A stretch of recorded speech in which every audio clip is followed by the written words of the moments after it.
আজকে তারা আমাদেরকে বেদাতি বেদাতি বলে। কেন? অপরাধ কি? অপরাধ হচ্ছে আমরা কেন মিলাদ পড়ি, কেন আমরা কিয়াম করি, কেন একজন মানুষ মৃত্যুবরণ করলে তার জন্য স্পেশাল ভাবে এই মাইয়েতের জন্য সংক্ষিপ্ত একটু দোয়া করে দেই, কেন 5 ওয়াক্ত নামাজের পরে সম্মিলিত ভাবে আমরা মোনাজাত করি।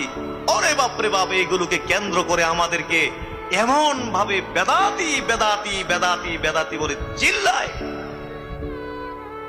অথচ তাদের আগা থেকে গোড়া পর্যন্ত সবটাই বেদাতি।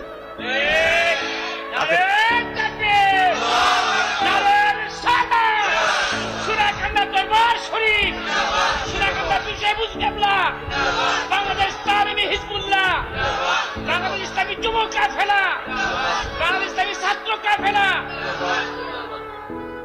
মাথা থেকে ল্যাঞ্জা পর্যন্ত তারা হলো বেদাতি, আর অথচ তারা আমাদেরকে বেদাতি বেদাতি বলে চিল্লায়। আচ্ছা, বেদাতিরা যদি আমাদেরকে বেদাতি কয়, এটাকে মনে মানে?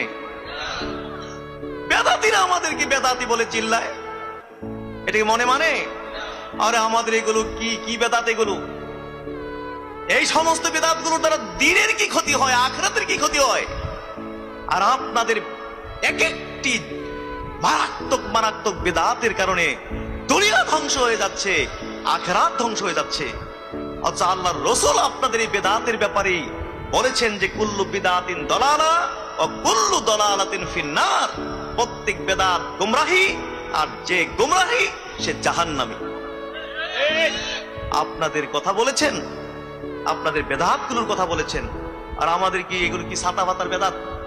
এগুলোর দ্বারা দিনের কি ক্ষতি হয়, দুনিয়ার কি ক্ষতি হয়? বরং দিন দুনিয়ার উপকার হয়।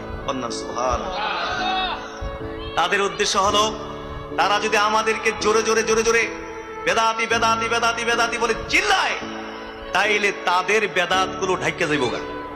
তাদের বেদাত গুলো ঢাকার জন্য তারা আমাদেরকে জোরে জোরে জোরে জোরে বেদাতি বলে চিল্লায়। কারণ কথায় বলে না যে চোরের মায়ের গলা একটু কি থাকে, চোরের মায়ের গলাটা জোরে জোরে চিল্লায়া তাদের বেদাত গুলো ঢাকে, আমাদেরকে বেদাতি কইয়া।